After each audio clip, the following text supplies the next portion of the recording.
부탁받아서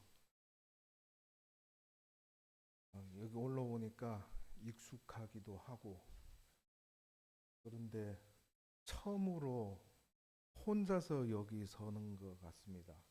항상 옆에 강사가 있고 제가 통역하고 혼자 있으니까 조금 좀 이상하기는 하네요. 아까 부탁받을 때 잠깐 생각을 했는데요.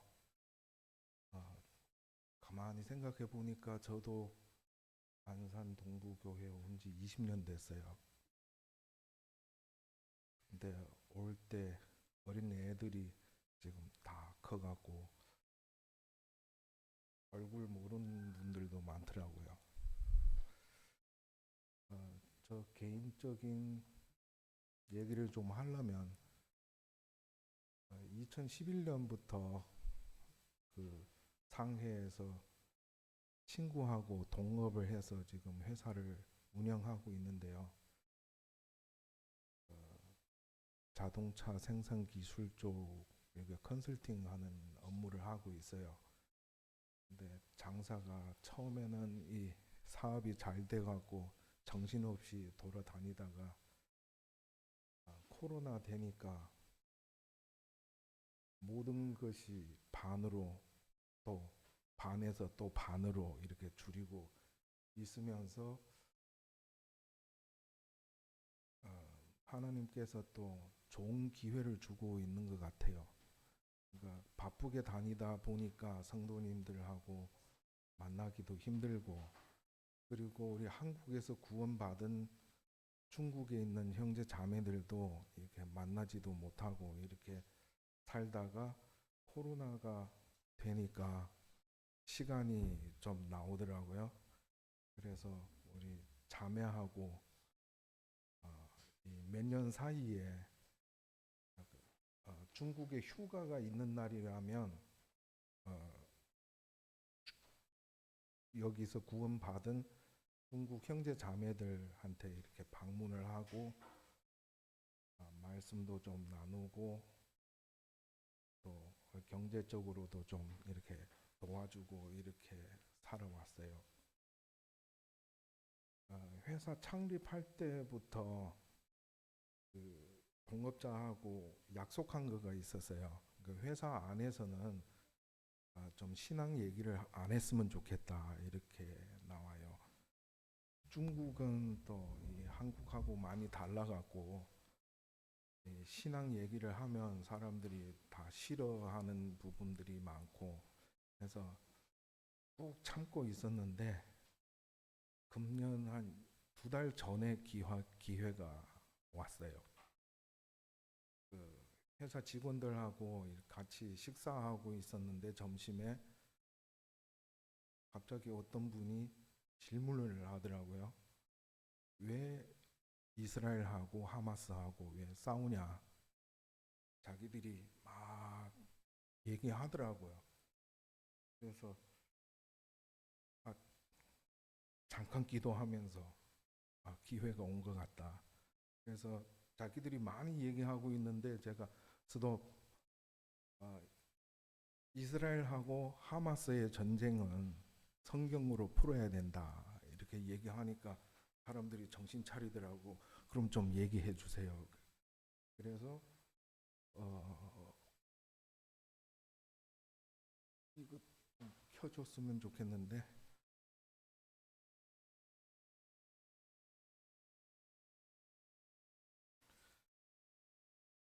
그래서 회사 안에 있는 사람들한테 왜 이스라엘하고 하마스가 싸우는지에 대해서 얘기를 해줬어요.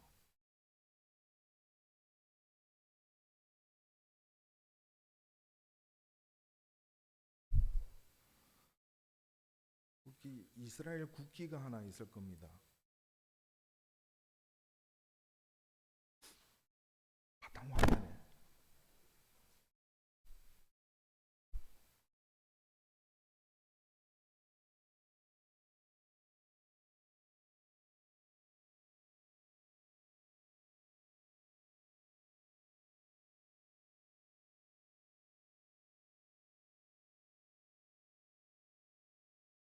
이거 아시죠?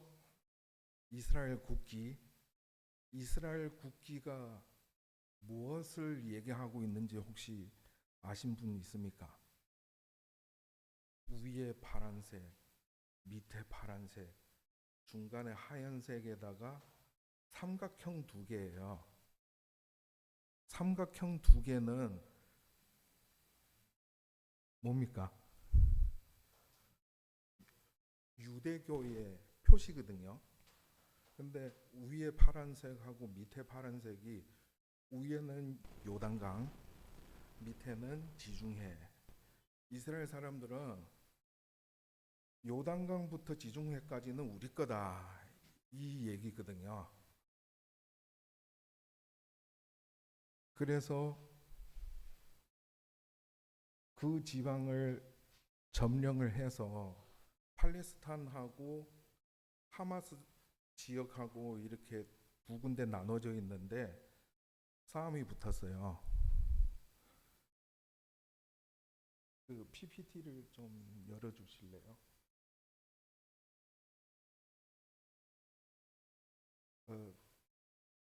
우리 회사 직원들한테 얘기하기 위해서 다 중국말로 써놨는데 미안합니다. 실제 이 PPT가 38페이지인데 그 다 얘기는 할 수 없고요. 그러니까 간단하게 몇 페이지 예를 들어서 여러분들한테 제가 경험했던 거를 좀 얘기하고 싶었어요. 그죠? 이거 주유구죠.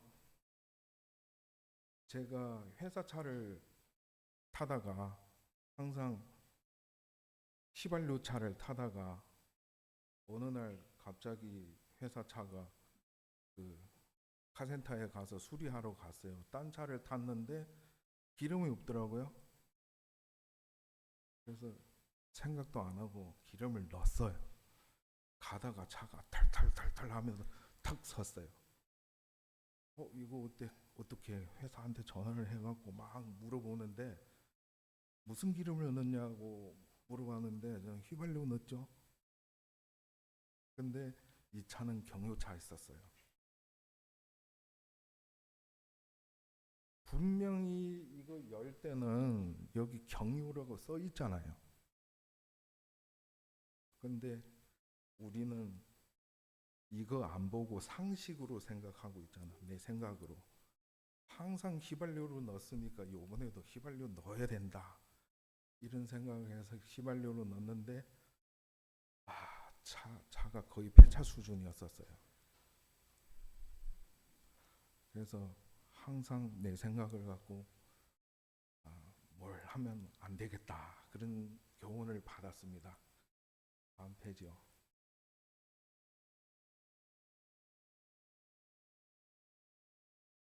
며칠 전에 우리 여의도에서 쇼를 했죠. 이거는 그 쇼가 아니고요. 하마스에서 날라왔던 폭탄들이에요. 아름답죠. 근데 사람은 많이 죽었어요. 다음 페이지요.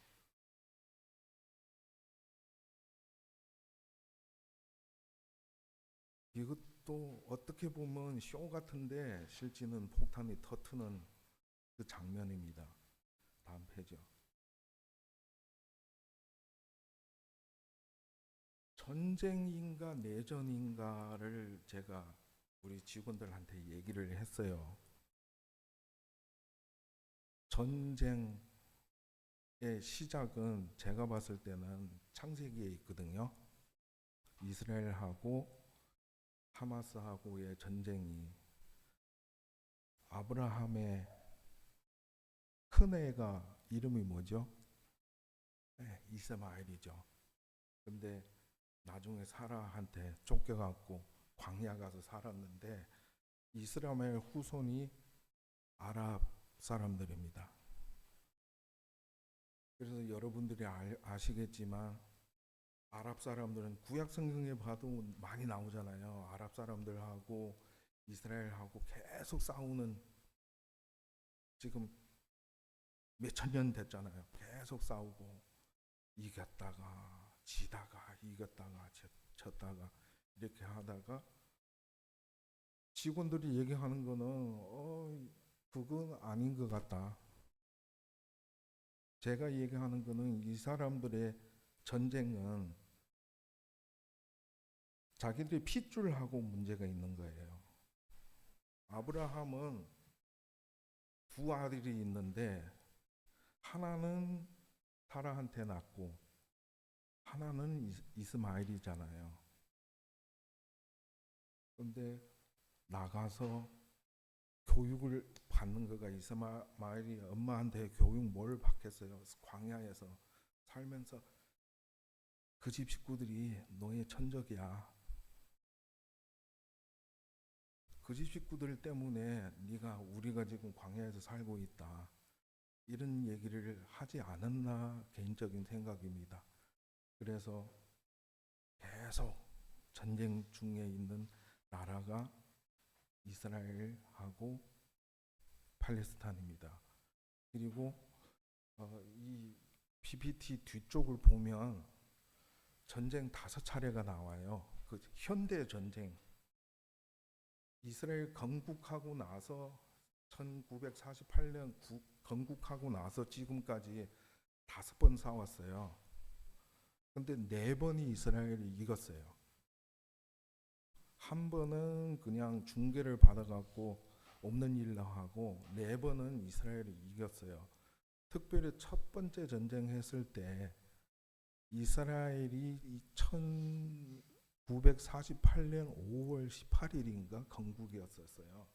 근데 그 이튿날에 전쟁이 일어났거든요. 이스라엘 주변에 있는 7개 나라가 같이 이스라엘을 하고 싸웠어요. 그때는 그 자료를 찾아보니까 이스라엘에 탱크 하나밖에 없었어요. 나머지는 다 소총들을 들고 이렇게 싸웠는데, 근데 7개 나라하고 싸웠는데 이스라엘이 이겼어요. 무기를 봐도 이스라엘을 이길 수 있는 능력이 없고요. 사람 수를 봐도 이스라엘을 이길 수 있는 능력이 없어요. 하나님이 없었으면, 이 세상에 하나님이 없다면 이스라엘 질 거예요. 그런데 사람 수도 적고 무기도 제일 후졌지만 전쟁에서 이겼어요. 근데 지금의 이스라엘은 옛날의 이스라엘하고 많이 달라졌어요. 세상에서 제일 많은 돈을 많이 갖고 있고 무기도 최신식으로 다 갖고 있고, 그래서 전쟁은 우리가 하는 거 아니고 하나님의 보호하에서 하는 거라고 제가 직원들한테 얘기를 했어요. 그러니까 직원들이 재미있다고 해서 다음에 또 시간 있으면 성경 얘기 좀 더 해주면 안 좋겠나, 이런 부탁을 받았어요. 그래서 저도 흥분해갖고 짬만 있으면, 원래는 회사 안에서는 뭐 성경 보고 혹은 성경 뭘 검색하고 이런 거는 좀 피했었거든요. 처음에 약속한 거 있어갖고 회사 안에서는 신약 얘기를 하지 말자 이렇게 해서 할 수 없어갖고, 근데 2달 전부터는 부탁을 받아서 지금은 마음대로 회사 안에서 이렇게 성경도 볼 수가 있고, 성경의 자료들도 이렇게 검색하고 해서,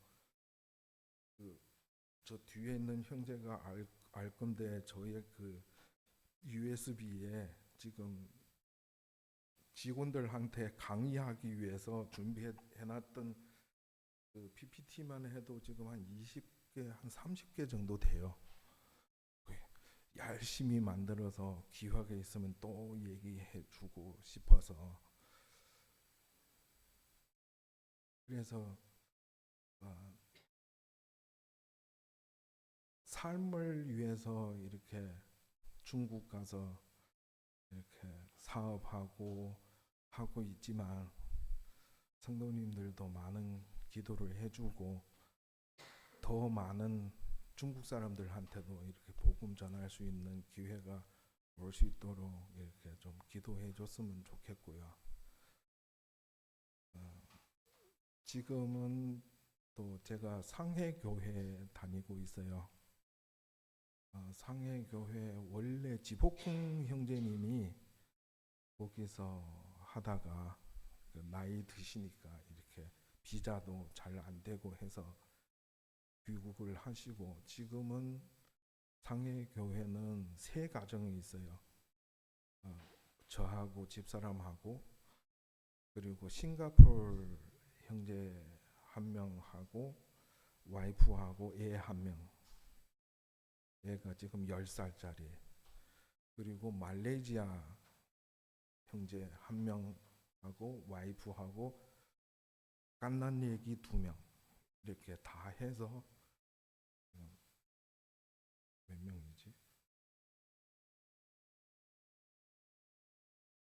9명이네요. 그러니까 그 10명도 안 되는 사람들이 지금 모여서 주일마다 주님을 찬송하고 또 서로 말씀을 이렇게 나누고 있고 이렇게 힘들게 모이고 있어요. 중국의 법이 한국하고 많이 달라서 지금 휴대폰 들고 다니면서도 이 휴대폰 안에 교회 상관 자료들이나 혹은 그 중국에 있으면 그 중국이 큰 방화벽을 만들어 놨어요. 혹시 방화벽이 뭔지 아세요? 이 인터넷망이 있잖아요. 인터넷이 있잖아요. 그걸 막아놔요. 정부에서. 중국 사람이 외국 자료를 못 뒤져보게. 그리고 외국 사람들이 중국 자료들을 마음대로 이렇게 검색을 못하게 이렇게 벽을 하나 만들어 놨어요. 그런데 중국에서 이렇게 해외에 있는 자료들을 뒤지려면 VPN을 써야 돼요. 그러니까 다리를 하나 써야 돼요. 그거 건너야 이렇게 해외 거를 검색할 수 있는데 휴대폰에 그 VPN 어플이 깔려 있어도 잡혀갑니다. 그래서 항상 직원들도 저한테 얘기하는데 귀국할 때 좀 주의하세요. 이렇게 한국에서 뭐 찍은 사진이나 또 VPN 어플들이 있으면 다 삭제하고 들어오세요. 혹시 경찰한테 걸리면 다시 중국 입국 못하게 되고요. 그리고 나도 모르게 얼마 동안인지 공항국에 가 있어야 되고요. 그런 상황이 돼서 많은 기도 부탁을 드립니다. 또 한 가지 소식을 알려주고 싶은데요. 상해에 지금 우리 교회에서 구원받고 갔던 사람들 모이는 교회가 7개가 있습니다. 그 중에 금년 4월 달에 2개 교회가 갑자기 중국 공안, 종교국, 또 출입국 사무소 이렇게 3개 부서가 같이 교회를 이렇게 습격을 했어요. 그러니까 2개 교회, 청도 교회하고 청도 정양교회하고 그 루양교회가 있어요. 2개 교회가 이렇게 습격을 당했고, 그러니까 첫 번째 물어보는 거는 너네 교회에 외국 사람이 있나? 외국 사람이 있으면 무조건 큰일 나요. 두 번째 물어보는 거는 17세 이하 학생들이 있냐? 유치원은 빼고요. 학생들이 있냐? 학생들이 있으면 무조건 큰일 납니다. 모두 7가지인가 그런 조항이 있어요. 다행히 그날에는 외국 사람이 없었고 또 17세 이하의 어린애들이 없었어요. 그래서 교회 1년 동안 폐쇄하고 다시 모이지 못하게 이렇게 돼 있고요. 그래서 두 교회가 지금 매주마다 커피숍에서만 사람들을 모이고 있어요. 커피숍에서 전 교회 사람들이 다 올 수가 없잖아요.